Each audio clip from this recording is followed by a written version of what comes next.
JARA. Welcome to another installment of the JARA Garden. Today's video is all about borehole drilling in western Ghana near the coast as of 2025. What to expect, tips on how to save money if you're on a budget, and tips on how to get the best out of your borehole.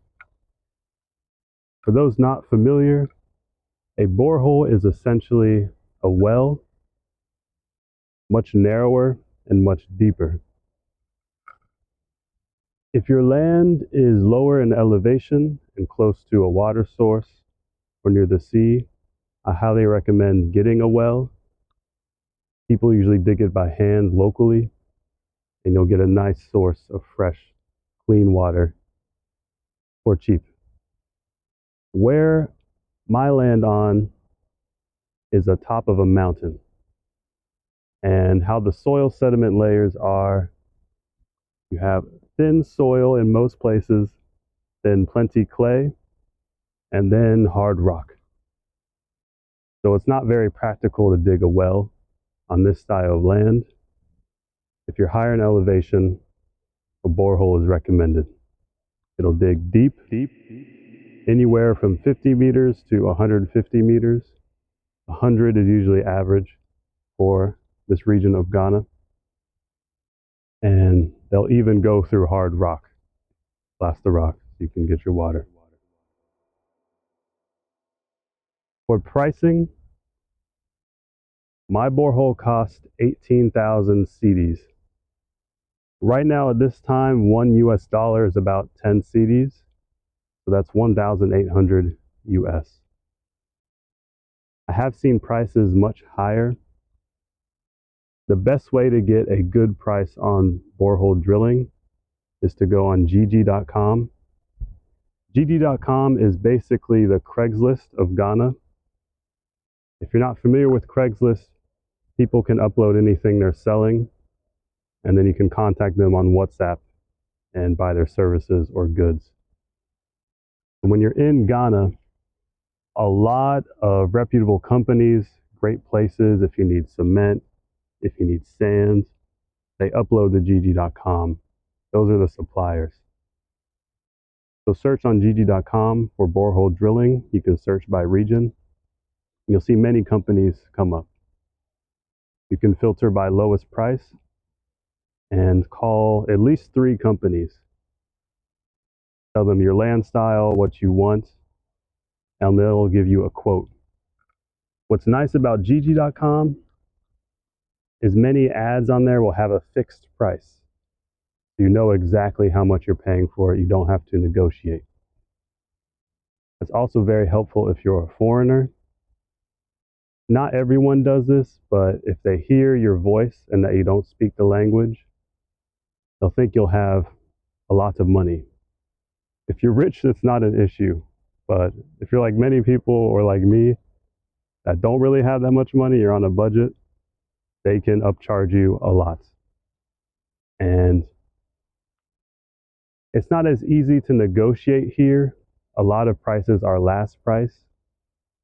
If you're from a different country or place, if someone says $100 for the service, you might say 20, and they'll go 80, and you go 40, and then you'll go back and forth.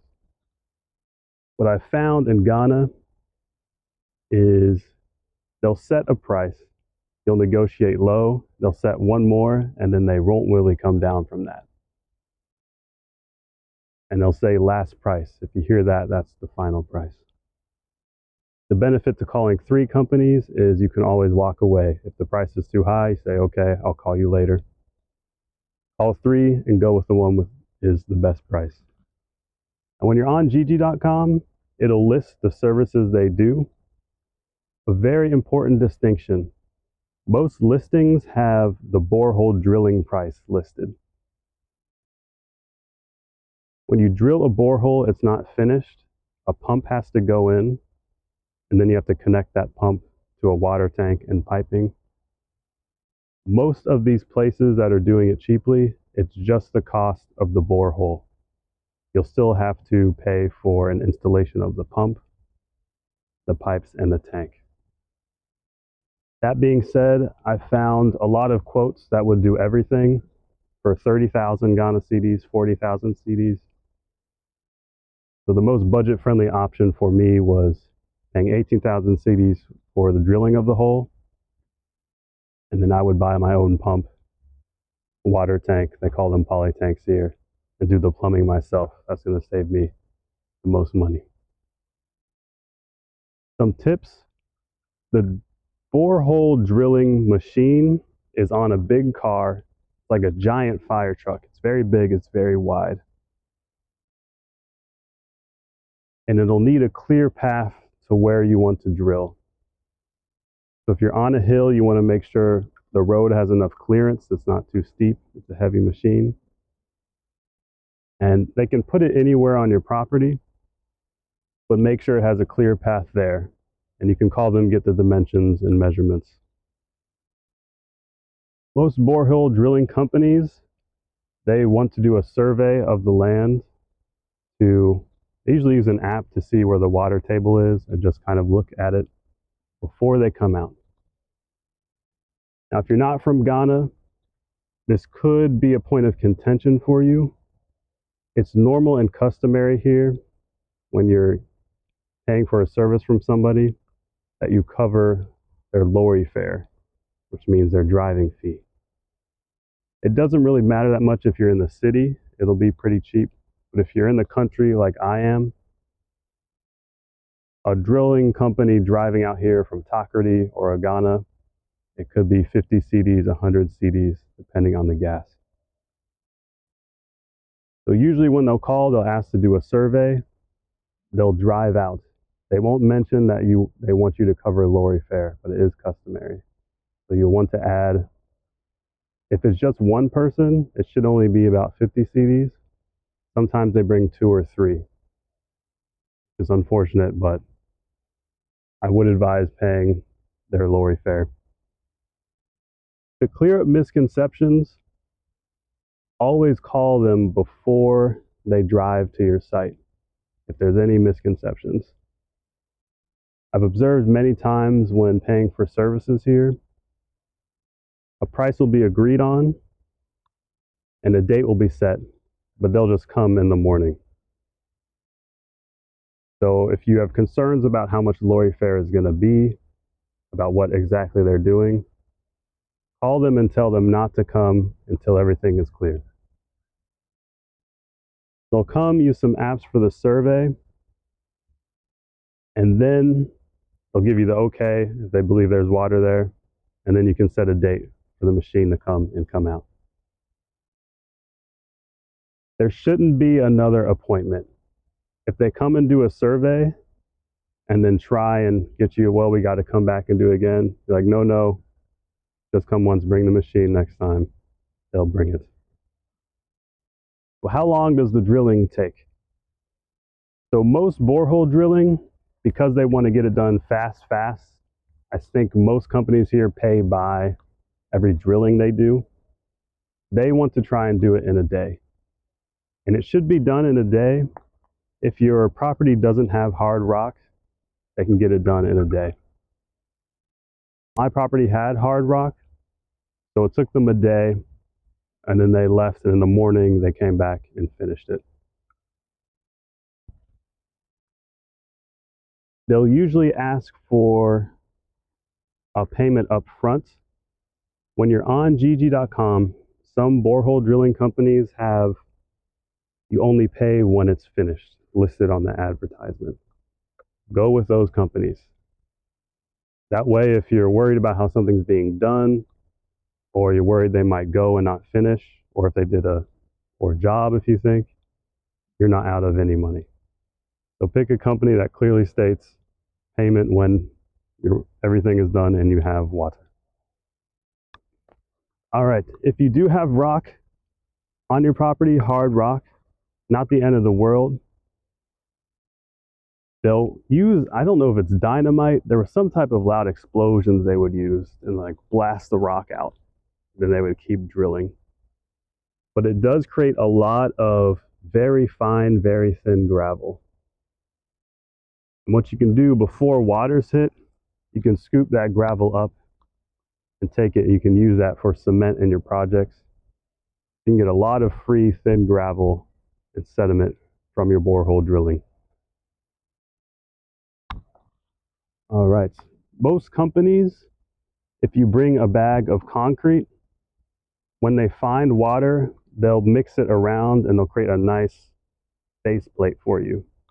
So if you bring a bag of cement or concrete, they'll do that for you for free. All right, the setup I am doing is a solar water pump setup. Most companies, they install an AC pump, which just connects to power lines or any type of AC electricity. And then that'll pump water from the borehole to a water tank for storage. And then you can just turn the tap and run the water tank. The setup I'm going for is similar, but I'm using solar panels. So I purchased a DC solar pump, and all that means is it can accept DC electricity, which means you can route and wire a solar panel directly to it. You don't have to buy inverters or batteries. Very cost effective. So my setup will be a borehole, a solar panel on top. That'll power the borehole when it's sunny out, and then it'll automatically pump water from the borehole to a water tank. So if it's cloudy or rainy, I can just go to the water tank, get my water. Very low on piping and wiring, that sort of thing. It's not hard to install a pump yourself if you have access to YouTube. Well, if you have access, you're watching it. Let's pray you continue to have access. There's plenty amazing DIY videos on everything you need to know about installing a borehole pump. It is not hard. The process was good. Another company I'll shout out is Supply Master. It's based in Ghana, and you can get many things, plumbing, piping, saws, drill bits, for a good price. When I was first here, I would go to different towns, and every town the pricing would be different. And sometimes they might charge you more because you're a foreigner. On Supply Master, the price is fixed. They also do pay on delivery, so you can make sure you have all your items before the payment is sent. And that's where I purchased my pump from. So you can get very quality equipment for construction from that company. I'm not sponsored by them. I will be in the future. I'll go talk to them. But yeah, that'll help you save quite a bit of budget. Another very important thing, have a friend that is Ghanaian or from the area. When they come to do the survey, make sure they're there. When they're drilling, make sure they're there. Not everyone here speaks English. So if there's something that you want in a certain place, or if you need to be clear on a certain thing, having someone here that can really speak the language will help you immensely. And it's an extra set of eyes. When you're calling places, if you really want to save money, have your friends locally call. Then you won't have to be upcharged because you don't know the language or they think you're a billionaire foreigner. I wish that was the case, but we will see. And know that everything will be fine. Last tip I'll give is people aren't as in a hurry here. It's a lot more relaxed and chill. So it might take a bit more time for them to drive out or things to get going. Don't get in the mindset that people aren't doing things or that they're trying to stiff you in some way. Usually all that's happening is they're just taking their time. They're not rushing to do things. If you're from a place that's like rush, rush, rush, rush, rush, which is where I've spent a lot of my life, you got to learn to calm down. Things get done here. You just got to be a bit more patient. All right. I will add videos of the borehole drilling process. You'll have seen some throughout. I'll add some more. One last thing, they will provide the depth that your water is at. Mine's at 55 meters. That's very important if you're going to install your own pump, or if someone else like a plumber is coming to install. And they should tell you. If they don't, you can just ask. They're very knowledgeable. And they'll give you the depth that they drail to and where your water is actually sitting at. If it's not at the bottom, water will fill up and you'll have water closer. Mine was dug to 100 meters. My water is about 55. All right. So we'll close out the video with a tour of JARA Garden as usual. There are plenty new plants. You can see how some things are growing. Thank you for being a part of this community. And may your water be forever healthy, blessed. Go.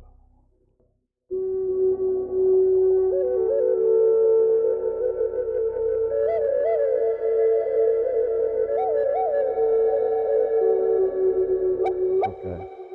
Here some space is being cleared for the water tanks. There'll be one tank that will bring in the borehole water. And then there'll be another larger tank raised up, and that'll be for rainwater collection. Rainwater collection is great, but during the dry season, we can make use of the borehole water. And that way we are never short on in-soup. Here's a small nursery, and this plant here is actually moringa. You can see here's a moringa pod, here's a moringa pod. The woman I'm staying with, she's very kind. She has a few moringa trees, and they started to drop bean pods. And what you can do, you put them shallowly in some dirt, dig it up a bit, make sure it's powdery, no clumps, and then you come put a bit of water on it every day, and the moringa will start to grow. These will be beautiful trees. My wife has also been cooking with the moringa leaves, and they are delicious. So not only is the tree good for skin and ointments, the food that it creates, the eziban, is divine. Here is some cassava, staple crop in Ghana. It's basically like a potato or a yam. And these are very easy to grow. You can see it doesn't look like much, but these stalks hold a lot of life. And you just put them at an angle in the ground with some dirt, and they always sprout. The reason they do so well is the roots grow easily in the clay and then get fatter for the potatoes or the harvest. So anytime we pick up cassava or dig some up, we always plant 3 more, and then exponentially you have plenty. It's coconuts, some fertilizer. It's in a nice spot. Some open air. I found in an opening where the trees are around the seedling, but it still has direct sky and sun contact. Coconuts do amazing. Over here is deeper forest. Not much has been done there yet. The main reason is when I was first coming, there was a wasp nest on that tree. And I was cutting a few branches small to get access, and then a wasp like flew off, hit my head. I didn't realize it was a wasp at first. And then I kept cutting and it came and hit my head again. So I took that as a warning that I should go elsewhere. Here's an interesting setup. We have plantain here, some lemongrass, and then I discovered some wild fig trees on the property. They're much further away near the edge, but I've been taking the branches and planting them. These were recent. I've been coming to water. We'll see how they do. There's one here and there's one back here.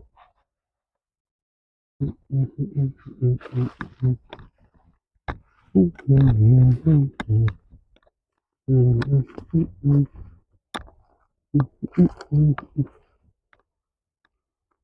is some citronella, some flower. Can't eat this, it's just a very nice looking plant. You have avocado right there. You see the palm tree stalk. It's going to bring in insu.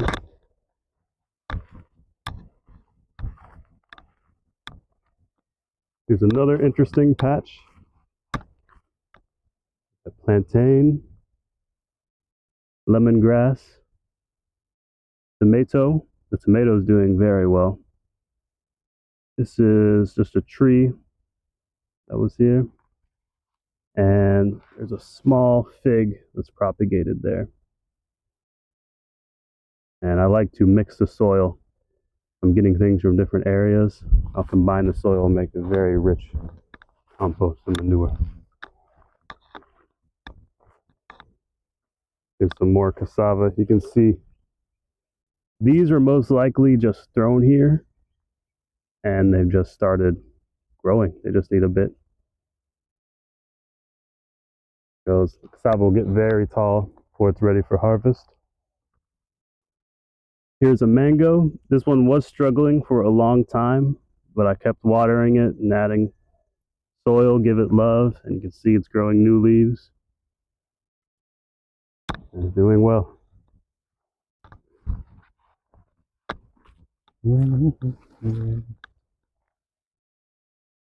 Here's a mango.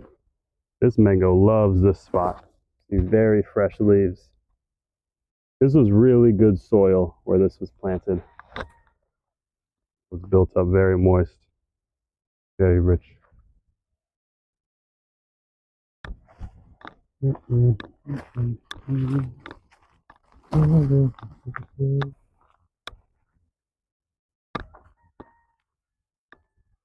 have pineapple, lemongrass, and here's another experimental patch. I have a new tomato plant that's coming in. My wife nursed these. I've just been transplanting a few every day. Some contumery, plantain here. Friend gave me some basil. No basil, very good herb. More contumery. And there's another patch of moringa beans here, planted yesterday. We'll keep an eye on those. See if we get a nice moringa tree growing right here. Over here, it looks like plantain. This is actually banana. All the bananas do phenomenally. They're growing very well. Another contumery here. I've also been placing logs to help the soil grow. Here we have a pawpaw. This one's interesting. I thought it was dead. Then it started growing new growth, getting many leaves, and then they died off. So it's surviving, but it's having an interesting cycle. So I'll keep adding to it, helping it out, keeping an eye on it.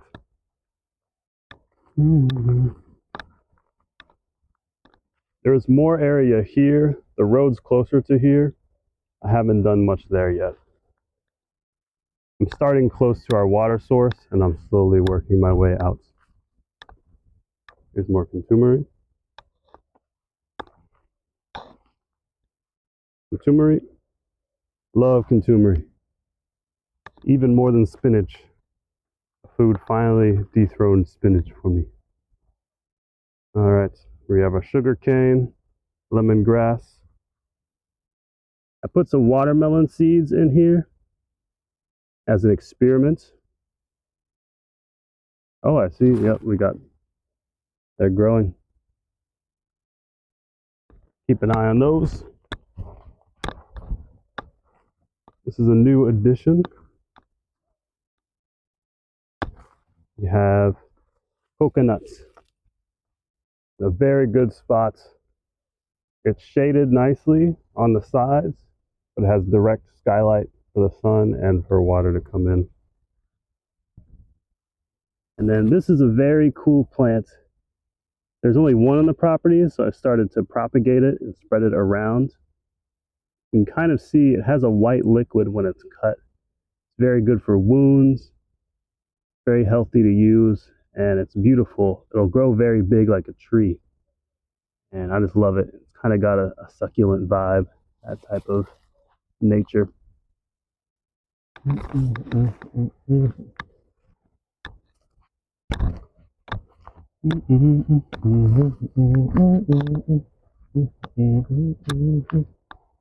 be nice if I could license some music, some Motown or P-Funk in the garden. Here's an apple, growing nicely. Another avocado in there. Although I guess P-Funk, actually that would be a very nice vibe for a garden. There's some more coming in. Plantain in there. Harvested some palm fruit. You can make palm oil.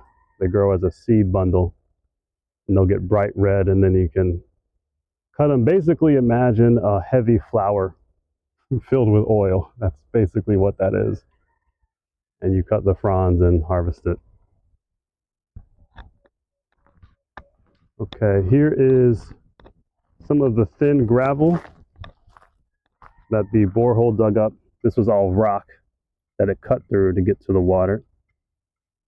It's very fine, so you mix it with water, insu, and cement. Use it for your projects.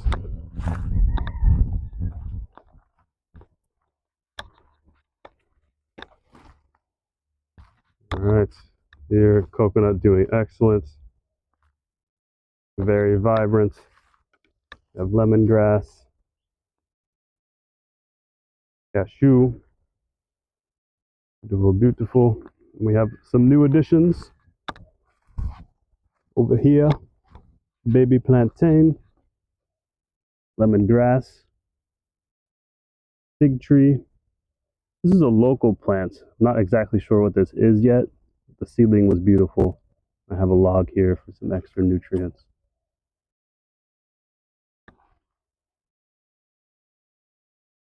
All right, let's close out this video. See if I can get a decent setup. Thank you for watching. Thank you for being a part of this community. Your views help. Your feedback helps. And I greatly appreciate it. Been seeing a lot of discussion recently. Oh, I might have to get this in a... Okay. I think that works. Yeah, a lot of discussion and engagement, encouragement, so I greatly appreciate it. All right. Many blessings to you wherever you are. May you have a long, prosperous life. And as always, JARA bless.